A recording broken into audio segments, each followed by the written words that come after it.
to the cloud. All right, good afternoon. I'm Brian Lenz. We're here for part 2 of implemented blended learning.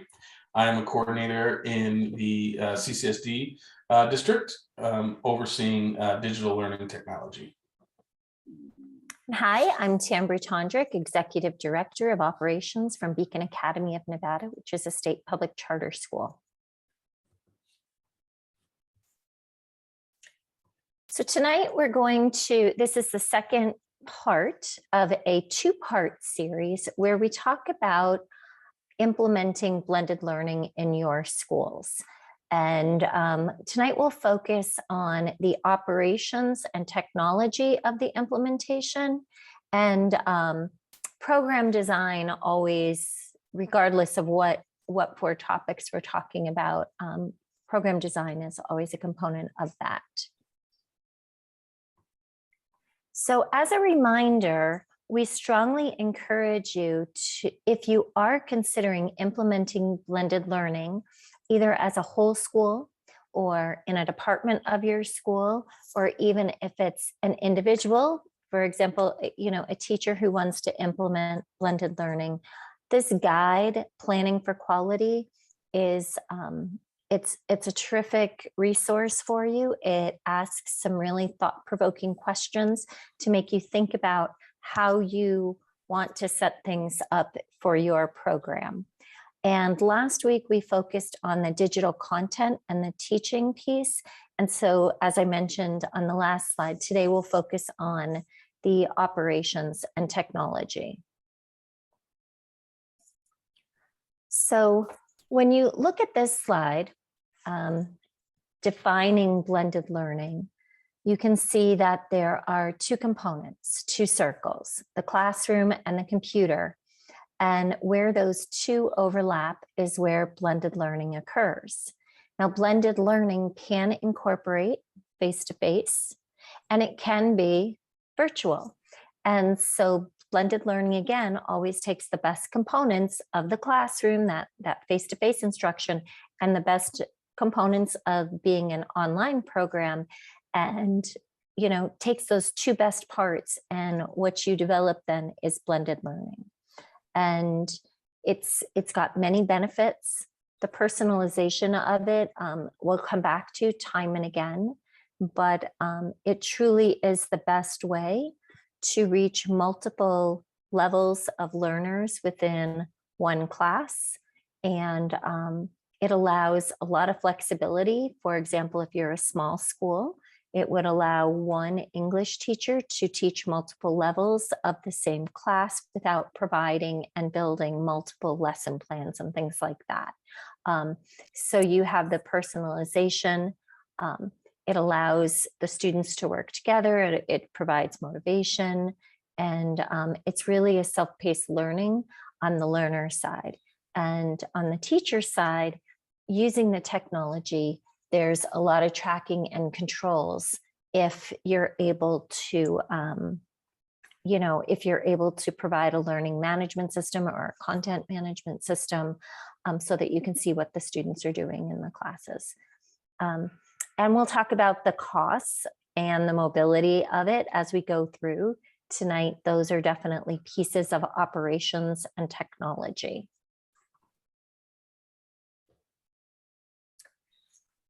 So I'm going to focus on the operations, and then Brian's going to discuss the technology aspect to what we're seeing here. So I think, Brian, let's start with online. The operations, we're going to discuss tonight things like what happened during the pandemic. Think about how starting the school year, fully distance, no students on campus. How did that work for you last year when so much of what you had to do was completely distance? Things to consider is the navigation, obviously. How do the students at home know how that's going to happen? So you have that, you have communication pieces, you have navigational pieces, you have the instructional component, what are the expectations, and there's the content you're going to use. So again, we always go back to those 4 components: the operations, the content, the teaching, and the technology.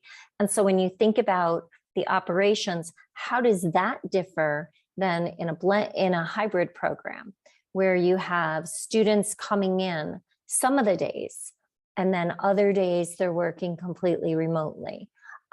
How does that provide a benefit to you, or is that more of a hindrance to your program? And what do you have to do at the operations level for that? Consider staffing.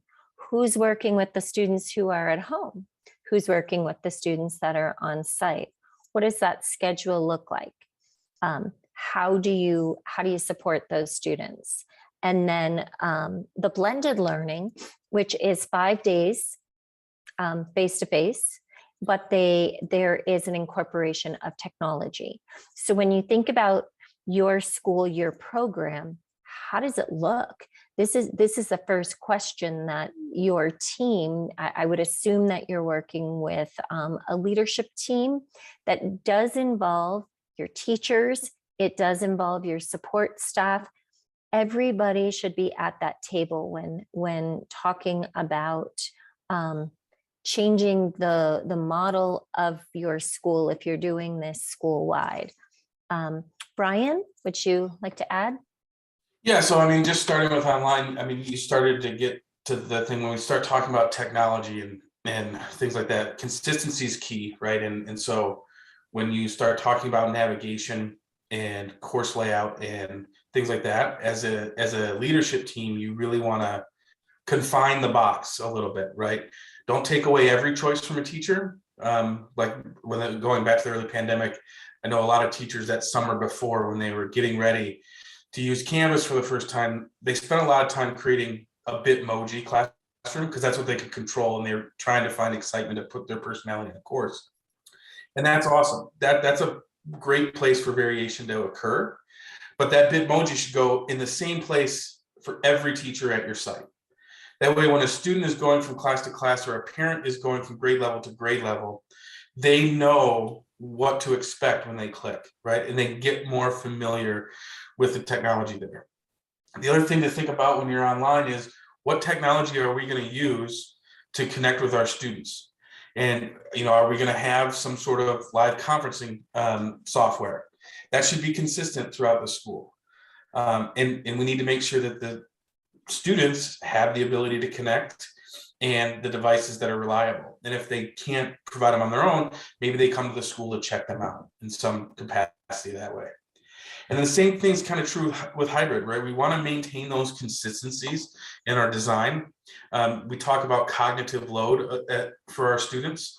If it's all free reign and teachers have free reign to do whatever they want, that can become really complicated and complex on a student. Even though it's the same learning management system, it can feel very different learning experience and become very frustrating. And when we're giving the students the internet and a flexible schedule, the last thing we want to do is raise frustration, because every time we get frustrated as humans, we find something else to do that's not as frustrating. I know when I get frustrated in meetings, sometimes, I'm not going to say what meetings because I don't want to get in trouble, but my cell phone comes out because I'm frustrated with the way that meeting's going, right? I find a way to ease my frustration. Students are the same way, right? And so when we need to make conscious design efforts, and then from our technology, again, if we're using Google for our presentations and doing things like that, I know it's really exciting to go to a Prezi because, hey, it's something different.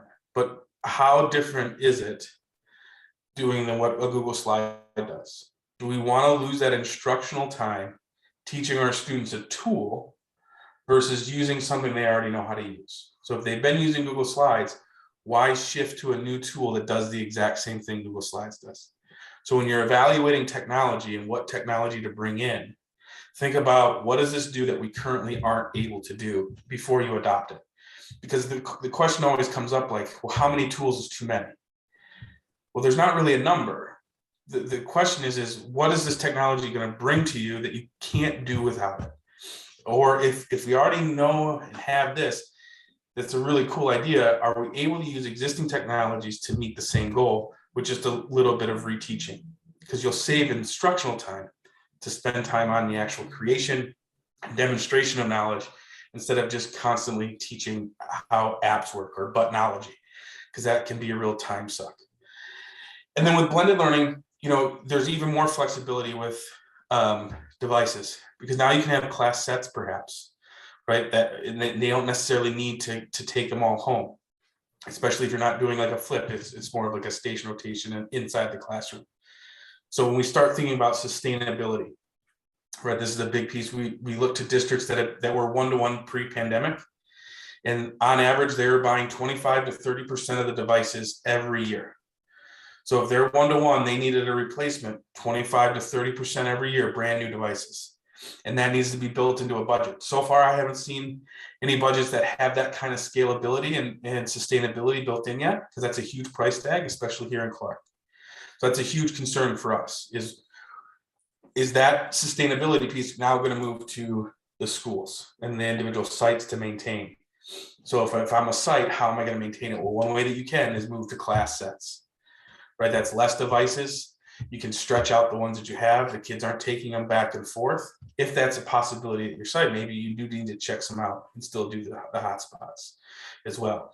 But you'll be able to really hone in on what that need is from a technology standpoint. And that may drive some of the decision makings on the type of models that you deploy with your students.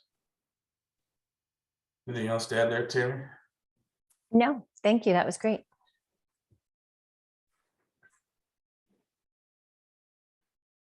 So again, here, when we start talking about the technology, I started hitting on this a little bit before on the first slide. Again, the technology that you have available is going to determine perhaps which model you're able to be most successful.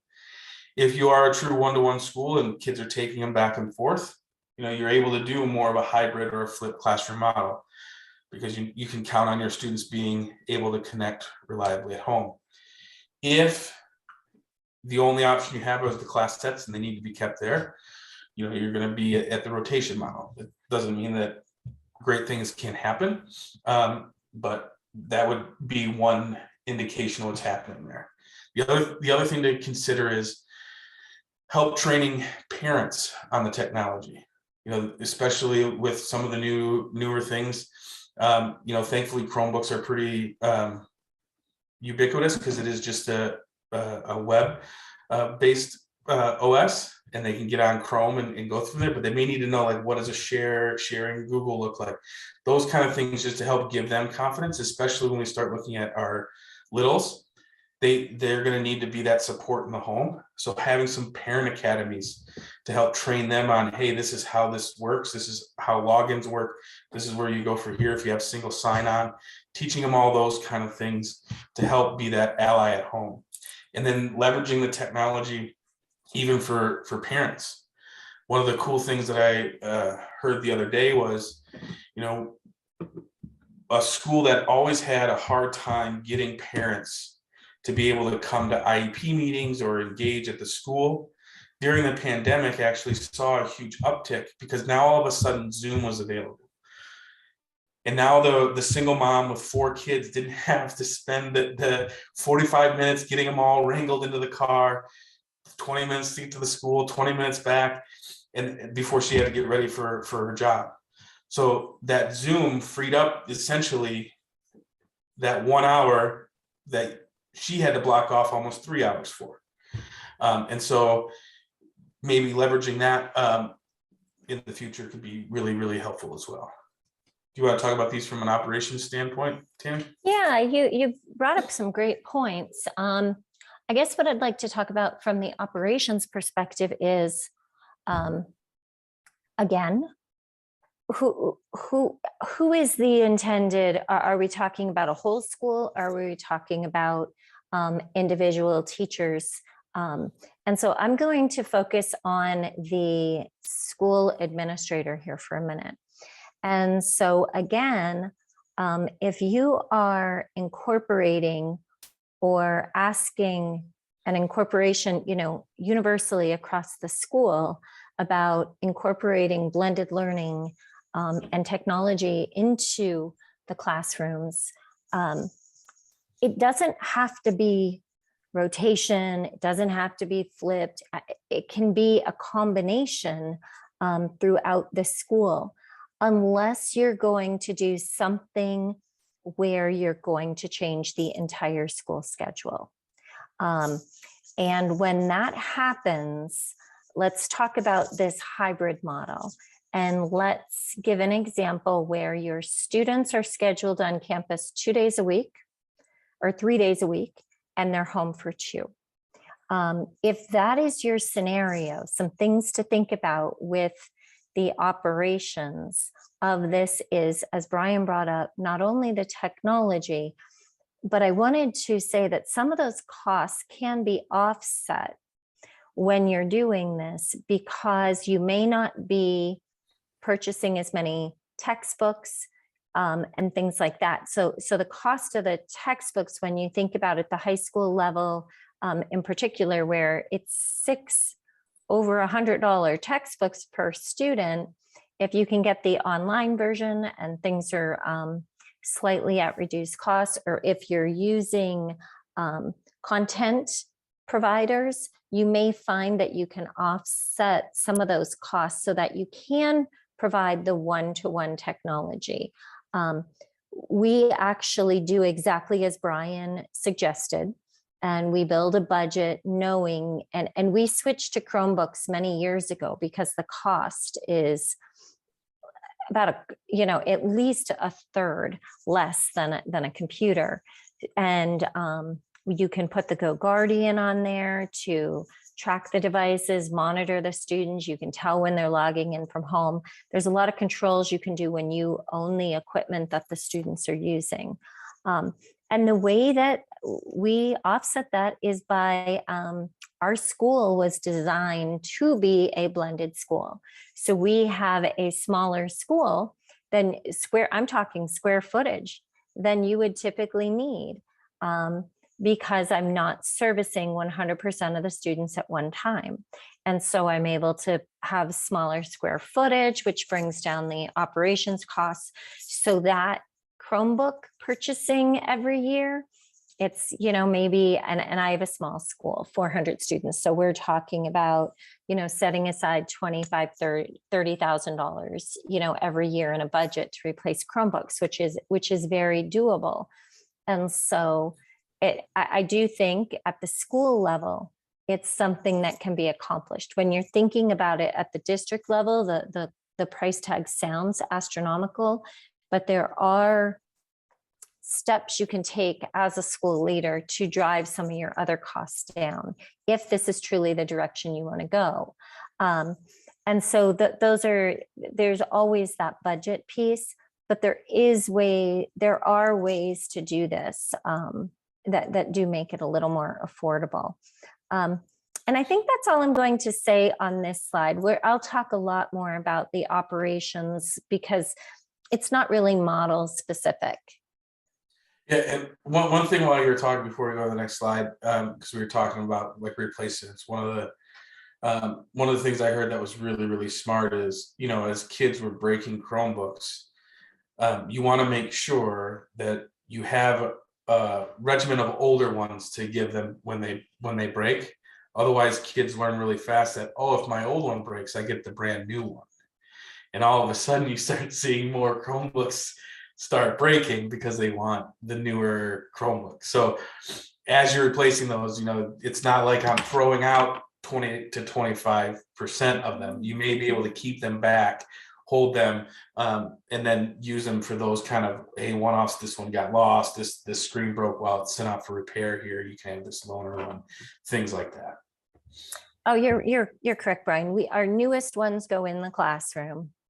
And then those are the ones that are checked out the next year. And then you have that, they're only good for about 3 years. Chromebooks are only good for about 3 years due to the AUP. But no, that is absolutely true. You want to hold back the newer technology, or if it's lost, then they don't get as good of technology. Right. They still work fine. They just don't look as pretty.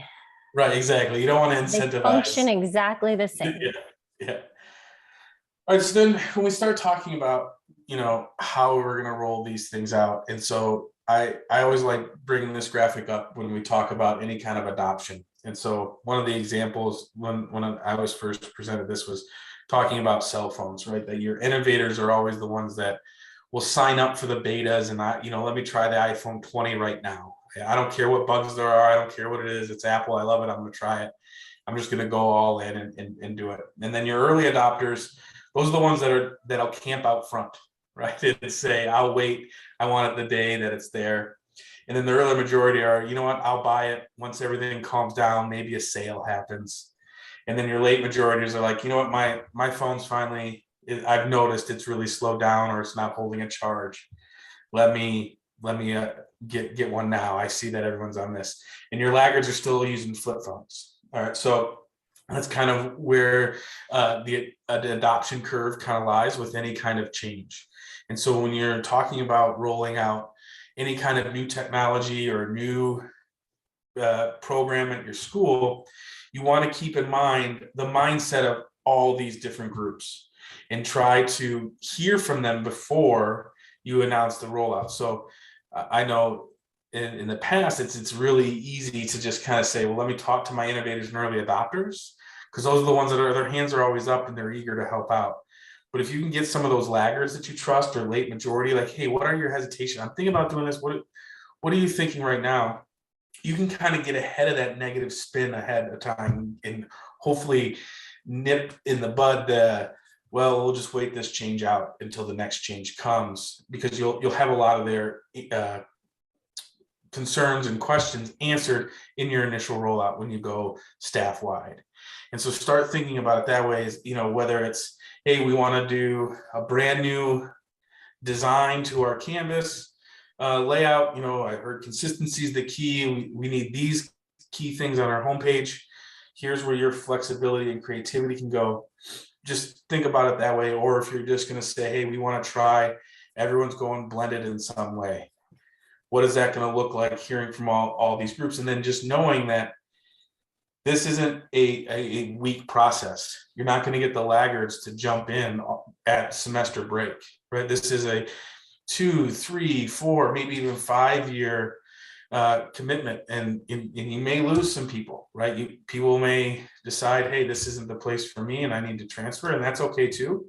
That opens up the opportunity for asking different questions in your interview process to find out who is going to value the approaches that you now value with digital learning. And so thinking about it that way, and just keeping a realistic expectation in mind of how long this is going to take, and the attitudes of everyone is to be expected. It's really important that schools start to implement blended learning. I have two sons in college, and in college, they really need to understand how to be a distance education student prior to starting college.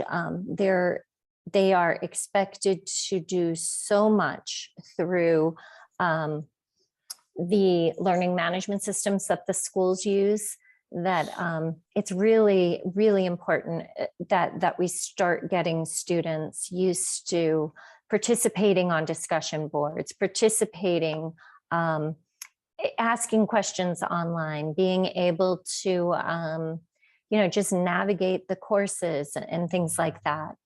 It's very, very important if we want to develop and create lifelong learners.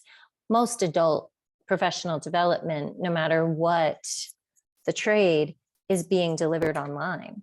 So, we're all doing it. So it should be something that we're striving to do at K-12. Yeah, 100%.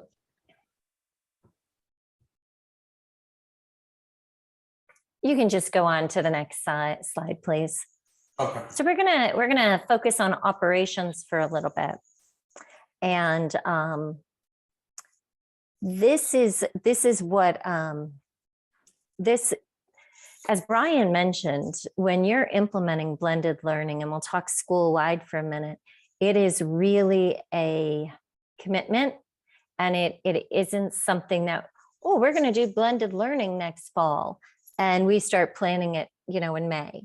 This is something where you've really, really got to think about all of these components, put teams together. You've got to get the buy-in of the staff. You've got to get the ideas of the staff. And they have great ideas. So do your parents. So do your board members. Like, you need the stakeholder input. Your students, if they're, able to log in, they're going to have ideas for you to share. So definitely put together some teams that focus on different parts of implementing blended learning. And I would say that most schools are going to do blended learning where students are on campus 5 days a week. And so we'll talk about some different options for that. And that'll be the scenario that we use. It's unfortunate that we don't have participants, because this is where it's really a great place to put a break, and you put your school leaders in one room and your teachers and the instructional and support staff in other rooms, because they're all going to be doing different aspects of this. But for the sake of this discussion, since it's just Brian and I think we'll stick to like a, for right now, if you think about a 5-day blended learning model and what that would look like. And so the first thing you have to do is really look at your facility. You've got to get your technology teams together, and they have to tell you, are you ready to have your students connected at the same time in all of your classrooms? What is that going to take? The other thing to think about on the size of your school is what happens if you lose an internet connection, because there are ways to put antennas on your roof to make sure that you don't lose internet connection. And so you have to think about those things first. Is your facility able to support blended learning? Are your servers up to date? All of those things, you've got to take a look at that, your infrastructure. Those are the first changes, because there's nothing more frustrating than waiting a minute or two for a page to load. Or worse, you can't get access, or you get kicked off. Those are all very frustrating scenarios. And have a backup plan.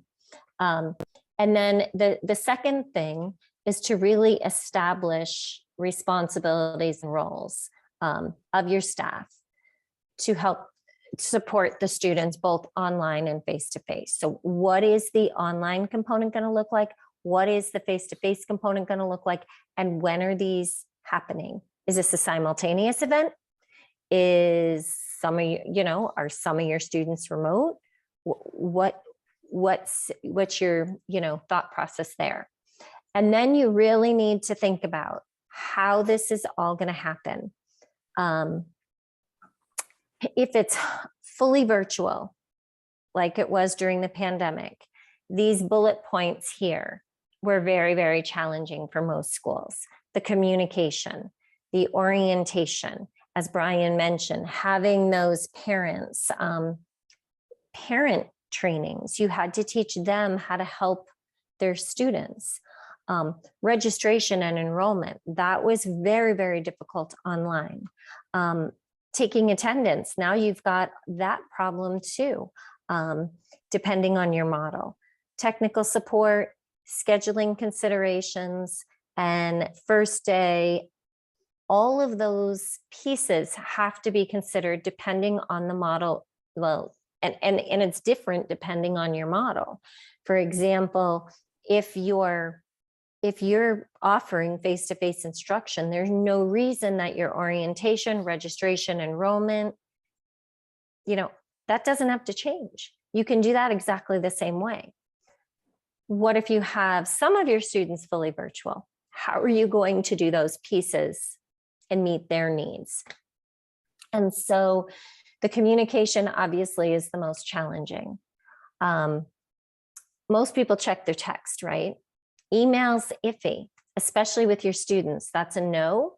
And I brought up, I have college age kids, they never check their emails. We have to remind them all the time. Can you see if your school sent you something, in your email, so that we can get like, payments, things like that. It's just not as natural for students as it is for those of us that check our emails continually because it's part of our day at work. So how do you reach your stakeholders? If it's a text, sometimes our text would say, please check your email. And then you have to be really specific. Please have your student check your, in our case, your beacon email or whatever your school name is, just so they would find the links to do the registration, just so they would find the email that says what day they're supposed to be on campus to do their orientation, things like that. And so being very clear, hitting them where they're actually going to see it. So the phone call, the text, and an email is pretty common, I think, for most schools these days, because you just want to reach them. Obviously, everything has to be in 2 languages, depending on where you live. We're in Clark County. If it has to be 2 languages anymore, like it just needs to be at least 2. And then, when you get bigger, you move away from getting the students. Okay, so now you've reached the parents, you've got the students enrolled. Now you have to direct them to their classes. If it's fully virtual, that's really challenging. Now that we're no longer in a pandemic, I would strongly encourage face-to-face orientations, even in fully virtual programs. It really takes away so much of the learning curve. There is, in my opinion, a 2 to 3 week learning curve for students who are transitioning to fully online. And so you have to think about that too. Your teachers need to be aware of that, keep the assignments a little lighter at the beginning of the term, because your students, just like it took you a little while to adjust to teaching online, it takes them a little bit of time. And then, and I know Brian will get into that, so I won't get into that. But again, using uniform navigation, uniform look in each class, look and feel is really important. And then before we move into the technology, the other part of operations is your operations. Are your students eating lunch on campus? Are they attending? What does their schedule look like? What does their online schedule look like? Are they one and the same? And so it's really important to consider the student. You don't want to overwhelm the student with all these classes. And then at the same time, your teachers. Many schools during the pandemic ask their teachers to teach face-to-face while teaching online. And that, if you've ever tried it, is incredibly difficult. Even if I had 3 people sitting in front of me right now while I was teaching, doing this webinar, I find it very, very challenging, because you're not all seeing each other. It's just very difficult. So really, if you are moving to blended learning, absolutely discuss the expectations with the teachers and have them provide input on what they think would work. And most importantly, go out and look at schools doing it. What is your model? Who's got it? And go see it. Before we implemented the program in my school, I probably have been in 15 blended learning schools and looked at different programs. And you have to see how people are doing it and take their best practices and incorporate those. So as Brian said, this is not an overnight process. This is many, many years. take that team, those innovators, those people that Brian showed in that last slide, that innovative group, and go out and look and see what other people are doing, because this isn't new anymore. This really isn't new. It's just new to you. And so how do we get that in our schools that way? Yeah, and just to get on the technology side, and we start talking about these discussions, you hit it on the head, right? Every decision you need to go to, how is the student going to experience this decision? And if you start with that and say, okay, so we talked about a little bit about navigation. If we're going to simplify our navigation and make it uniform, it's a 3-click rule. That's basic internet design anymore, right? If it's more than 3 clicks, it's too many. And so our initial reaction sometimes is to, when we start making decisions, come up with, okay, well, this is going to be the easiest to solve this problem next, especially with a big transition like going to something like blended learning is. And so we want to make sure that we're not making a quick and easy decision for adults that's going to complex it for students. And so when you start thinking about, all right, if I'm doing communication, Tammy, 100%, you need to do phone, you need to do email, you need to do text, and then think about, a different technology and app. Are you going to use Remind? Are you going to use Class Dojo? There's a lot of different softwares or other programs that you can do as a school, but again, try to maintain that consistency. So that way, hey, this is what works for this year. So that way, when they move from 2nd to 3rd grade, they know, oh, hey, what's your Remind? The parents are already in tune with, that's how I connected with the information. I know I need to get the Remind from the new teacher. You don't want to have to start all over with a brand new platform for that parent to learn to get it. And so again, that consistency, thinking it through from, our student and family. And then the next level up is, all right, how would this impact our teacher day? And so going to Tammy's example of having to teach fully online, students that are at home and kids that are in front of me, from a student perspective, how does that feel? If you're a student in that class, either place, does it feel like you have a strong relationship with your teacher, or that you're able to connect? When a teacher either has to tell you to hang on, I'm dealing with a tech issue because this person's not connected, or they're muted, or they can't hear me now, so you guys need to wait, or hang on, I need to walk away from the camera, and now I'm talking so far away from the microphone you can't hear me. That situation for the student is extremely frustrating. And if you have a parent at home that's trying to help through that, they're going to feel like that their child's needs not getting met. So there's another avenue that you're raising frustrations where it doesn't need to be. So how can we solve that problem? Is there a way that we could sell a prep for a teacher, and it's, hey, anyone that's on that needs to do fully virtual, you're meeting during this time, and that way the 100% of the focus could be on the students that are at home. And really, that student-teacher relationship is so important. We've talked about a lot about that as at the core of what we believe quality blended learning is that relationship. And then, looking at how do we establish the responsibilities and roles? How can technology alleviate that? Right? We've come a long way with Google, especially here in Clark. I remember when this pandemic first hit, having to train a lot of central office staff on, this is how Google Docs work. This is how you can share. Look how great it is. And now, almost everything's getting more and more things are getting done in Google than they were in Word and PDF. Now there's certain things you still have to convert, which is fine, whatever.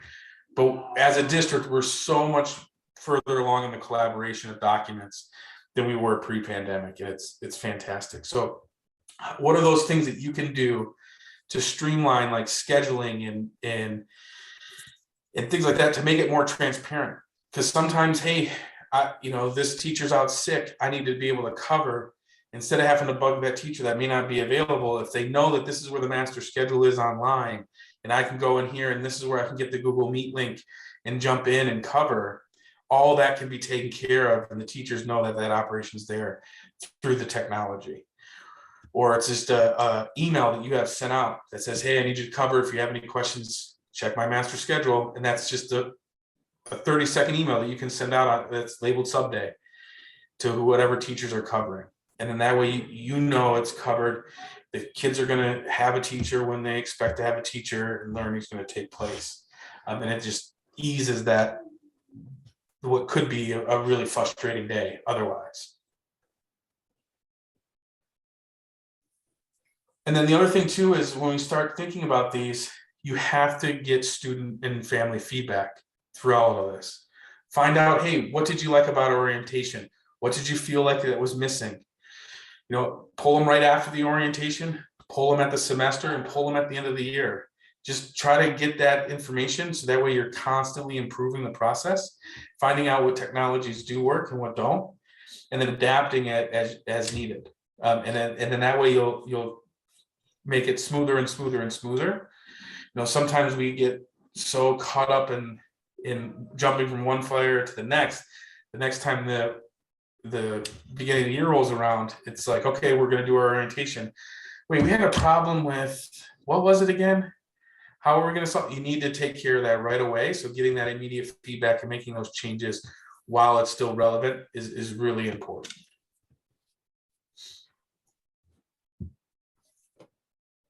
All right. So the next slide, these would be some great questions to have with your team. And so the first question is, you know, what do you need to implement a blended learning program? Or maybe you just want to focus, since you have the school, what do we need to implement the online component of the blended program? And how do you get the information you need? So what do you need to find out? What are your facility concerns? Classroom structure, lunch structure, you know, drop off, pickup procedures, in addition to technology. Do you have everything you need? Do you have enough, you know, bandwidth for your school? You know, all of those access points, things like that. And then the next piece, is your support staff prepared? So not only your instructional staff, but what about your support staff? The people on the phones who get the questions. How do I get to my class? How do I do this? In my case, it's the online registration form. There's a lot of questions with the Infinite Campus online registration form.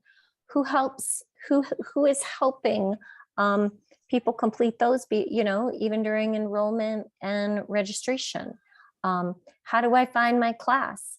In my case, I have links from the website. So all you have to do is go to my website for this school, and then there's, you know, my classes, and make it easy, as Brian said, like 3 clicks, and any more than that, you're going to lose your students. And you don't want to put any more barriers than they already are facing. And so these are great guiding questions to have with your team. What processes and procedures? Who has tech capabilities? You're going to have people on your staff that can do this very easily. You may have to hire some, but in many cases, your staff is many of them may be able to help. What do you see the obstacles? And these are considerations for registration, enrollment, attendance, tech support. You've got to always have somebody, you know, an email, whether it's email, you know, tech support at the name of your school, like whatever your email is, but there should be email groups set up to support your students, so that somebody is on it and it doesn't go to one person, because that would be a critical problem if your tech support emails go to one individual on staff who's then out for a week and forgets to put the email reminder in, or something simple, things we all do.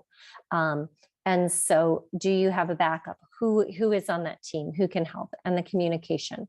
So those are really good considerations for your staff to discuss as you're trying to implement a blended learning program. And then, as we spoke about before, scheduling. The instructional team really needs to decide what type of schedule they're going to follow. How are you doing this? And so if it's different than a traditional schedule, how is it different? How are you supporting students remotely? How are you supporting students face-to-face? How are you supporting students if everything's done in the classroom? How is the teacher to get around and help students? Because your teachers, as we've spoke about for quite a while this year on the NEPF series that we did, what is the expectation for a blended teacher? And so I think those are some good guiding questions. And Brian, why don't we turn it now and start going over the technology? Yeah, and just one thing to add on this though too is, Oh, you know, I'm sorry. no, you're good. You're good. I just, you know, especially like with the support staff, what we find is very helpful is having even like those flip charts that just kind of, hey, I can't log in. So they go to their flip chart that is, I can't log in. Okay, can you try this? Did that work? No, try this. Like, and it spells it out for them when they're on the phone with a parent, and they can troubleshoot those things right then and there, and then get it out of the way. And then it's not a follow-up email to, hey, well, now I got to send you to our ticket system, and they need to go ahead and fill out this ticket. That can become really impersonal for families and really frustrating. And then it just bogs down the person that's responsible for those tickets, because now they're doing that instead of helping with some other issues that could have been solved on that initial phone call. And then you started talking about the scheduling of staff and students. You really want to, these discussions need to focus in on what is happening, not just when, but what is happening when the students are at a distance and what they're doing when they're face to face. And we did talk about that in our series on the NAPF and how it aligns, but you really want to try to drive home to the fact to your teachers that while they're there in front of you, how are you maximizing your expertise with those students? Is a lecture for 60 minutes a maximize of your talents as a teacher to get them to understand and demonstrate their knowledge to you? Probably not. I hope the answer is no, right? Like, I used to love to lecture. I turned it into a stand-up comedy routine, but my wife likes to tell me I'm not as funny as I think I am. And so it probably was only entertaining to me and a couple other of the kids. So you really want to narrow down that time, get them engaged in the higher level activities while I'm there to help them. They can ask those questions instead of sending them home with those, and try to think about it that way. And so trying to get the teachers to understand that. And when you start talking about the schedules and how it's different is going to be really, really important. And so now we're going to go on to technology. So again, at the end of all of this, what our goal is for student learning, right? We're leveraging technology to change and transform the learning experience. So it's great to have technology. Kids get excited about it because they've had it for their whole lives. You know, like my kids love their Chromebook, right? They're in first and kinder. They've only had tablets, right? That's what we gave them. Not even the iPads, the Fire ones, right? The $70 ones were cheapskates. But we wanted to give them something. Now they have their own device with a keyboard, and they love it. They love personalizing it. They change the backgrounds. They do everything. But our goal isn't just to excite the kids about having a device. It's to actually transform how they're learning with the device in their hands. And so if it just becomes a place where they're submitting assignments or they're just typing, if I was to take it away from my kids and they could still do their homework on a paper packet, then technology it's just a technology rich classroom. It's not a technology infused classroom. And so we really want to start talking about, what does this look like then? So the first thing that you need to look at is, what are we using for a learning management system? That should be school-wide, if possible district-wide, right? One platform. Consistency is key, especially here in Nevada. We're a very transient state. People move all over the place. If we can provide that consistency for our families and our students, it's a huge, huge lift. They don't have to worry about, well, at Lamping I did this, at Roundow I do this, at Elizondo I do this, and we're spending 3 weeks at each school orienting these families and kids to a different planet. It's a waste of time. Then what are we doing for our content? All right, so are we purchasing content from like a vendor like Apex, Edgenuity, Edmentum, Freckle, what are we doing to provide some sort of digital content or activities for the kids to interact with? And then what does the SIS look like? Right here in Nevada, it's Infinite Campus almost everywhere, I think, exclusively. But that needs to be hammered out. So all those things need to be there. And then thinking about how are we going to use these to maximize student learning? And so then the next question is do we have a device for every kid? And is that our goal? All right. So and what does that mean? Do we want a device for every kid while they're at school? Meaning that I have 40 Chromebooks in a classroom or 25 in the lower levels? Or do I want to have the 3,000 Chromebooks and I'm replacing 1,000 every year? And where are we at budget wise? What can we look at getting that done? Especially as we move past ESSER and the CARES Act, right? Because that money's going away. It's not going to come again. So we want to make sure that we have that sustainability in place, or at least, hey, the plan that we're developing now incorporates what we're going to be able to do in the future. Because it would be really disheartening to get 2 years into this plan, then all of a sudden your technology changes and you're throwing another big change at the teachers where it's like, hey, you remember how you really love Flip for your math? Well, we're not going to be able to send every kid home with a Chromebook now, and we can't guarantee, so all that stuff needs to shift. That can be really disheartening for the ones that are, your late adopters and your laggards, because it's like, see, here we go again. This is why I didn't do it. And it's just going to push the full adoption even further down the road.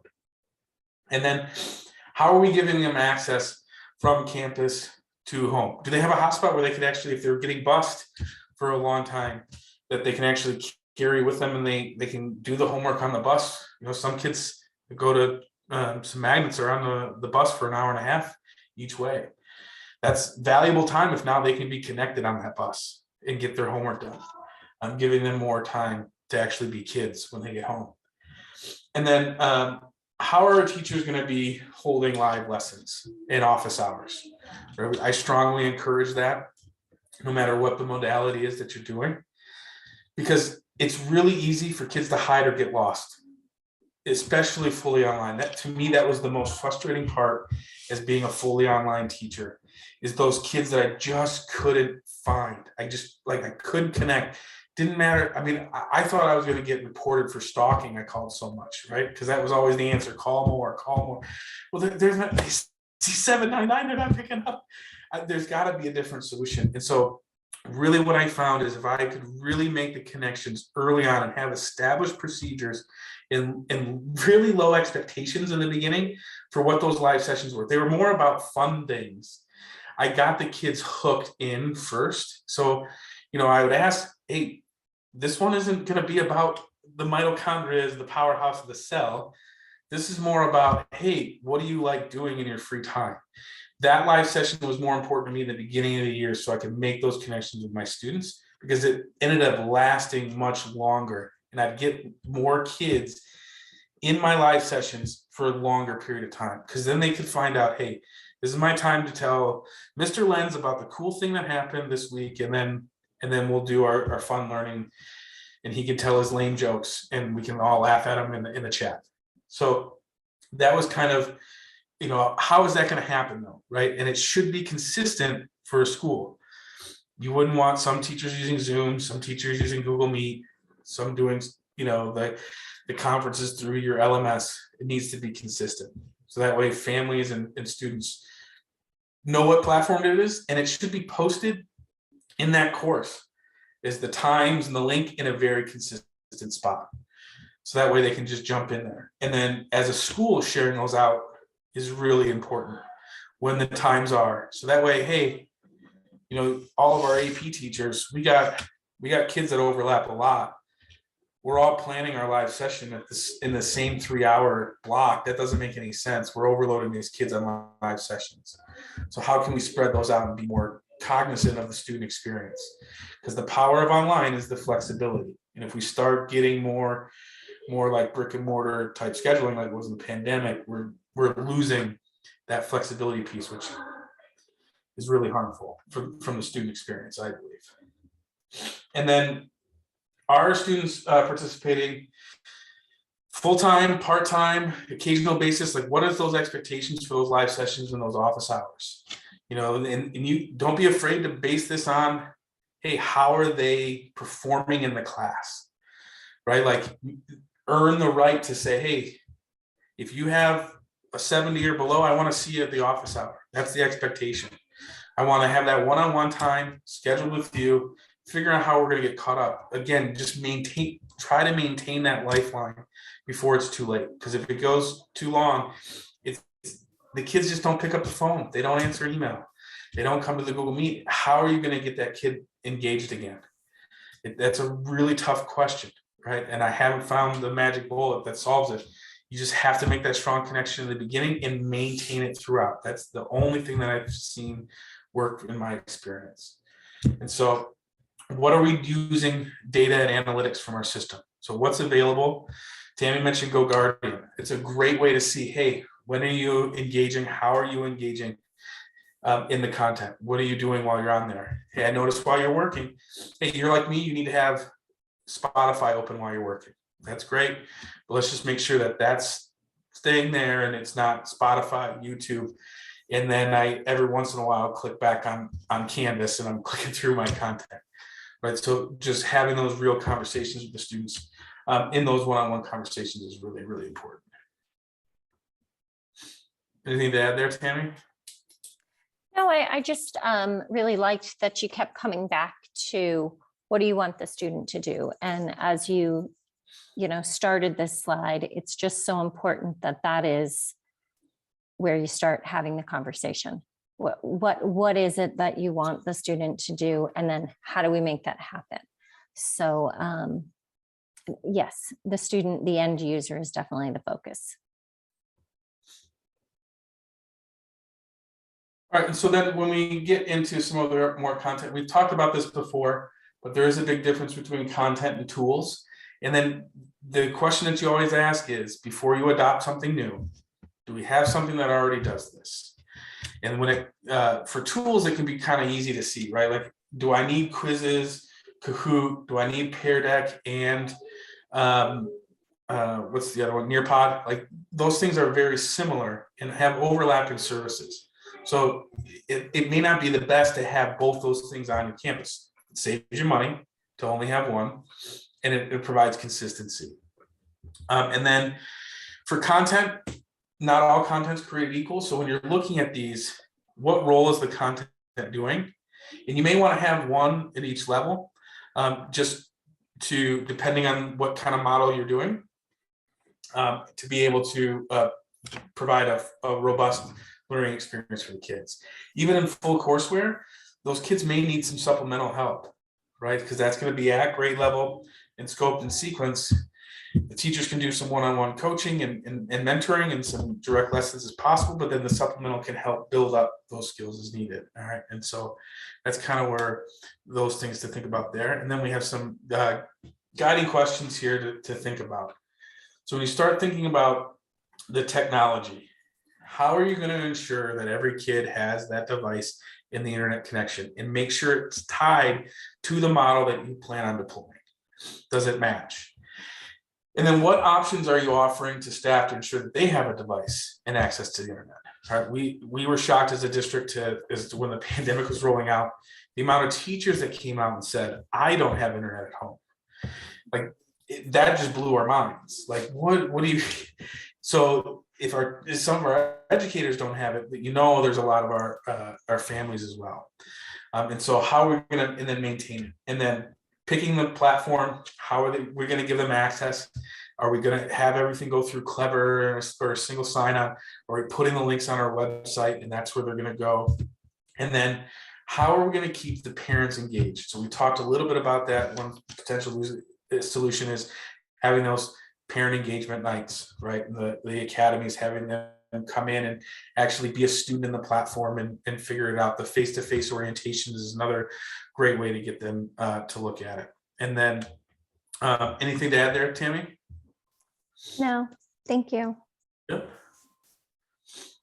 And so, A recommendation would be to consider using SWOT analysis with your school. You can also do a needs assessment similar to the one that's built into the continuous improvement plans that the NDE rolled out recently or this year. But it's really taking a look at your strengths, weaknesses, opportunities, and threats specific to blended learning.